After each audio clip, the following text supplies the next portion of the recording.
চাব নোৱাৰা এই দৃশ্য প্ৰত্যেকগৰাকী মহিলাই এই সময়খন অনুভৱ কৰিবলৈ বৰ কষ্টকৰ হয়ও, বৰ দুখ লগা সময় এই সময়খন।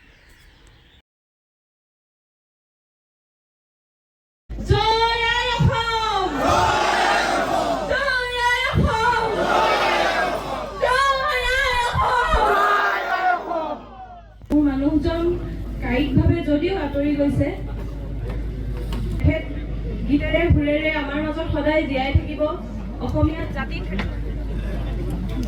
জাতিটো থাকে মানে ৰাজীৱ সৈতেও জীয়াই থাকিব, এয়া মোৰ বিশ্বাস আৰু আশা।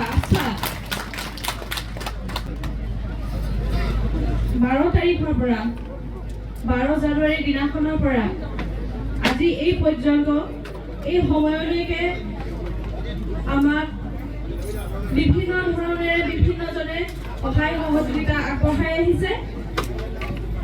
তেওঁলোকক মই ধন্যবাদ আৰু কৃতজ্ঞতা জ্ঞাপন কৰিছোঁ। অনাগত দিনতো আপোনালোকৰ সহায় সহযোগিতা আৰু আশীৰ্বাদ আমাৰ কাম্য। ৰাজীৱ দাই, মই তেখেতক ৰাজীৱ দা বুলিয়ে মাতিছিলোঁ, সম্বোধন কৰিছিলোঁ। ৰাজীৱ দাই মোক তেখেতৰ হৈ ল'ৰা এটা দি থৈ গৈছে। ল'ৰাটোকো মই জাতিটোৰ কাৰণে আগবঢ়াই দিম। আৰু এইখিনি কৰোঁতে আপোনালোকৰ সাহস আৰু অনুপ্ৰেৰণা, আপোনালোকৰ পৰামৰ্শৰ দৰকাৰ হ'ব। আপোনালোকে বিপদালি নকৰাকৈ মোৰ মানুহজনক ইমান মৰম কৰিছে, মোৰ অনুভৱ কেনেকুৱা মই ভাষাৰে বুজাব নোৱাৰোঁ।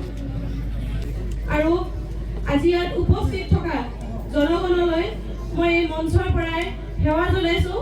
আমাৰ পৰিয়ালটোৰ ফালৰ পৰা আপোনালোকক আপ্যায়ন কৰোঁতে যদি কিবা কোনোবাখিনিত ভুল ত্ৰুটি ৰৈ গৈছে, আপোনালোকে নিজ গুণে ক্ষমা কৰিব আৰু আমাক আশীৰ্বাদ কৰিব।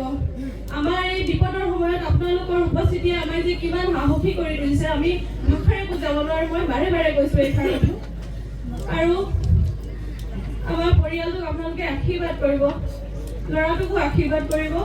ময়ো যাতে সাহসেৰে মূৰ তুলি থিয় হৈ থাকিব পাৰোঁ তাৰ বাবে আশীৰ্বাদ কৰিব।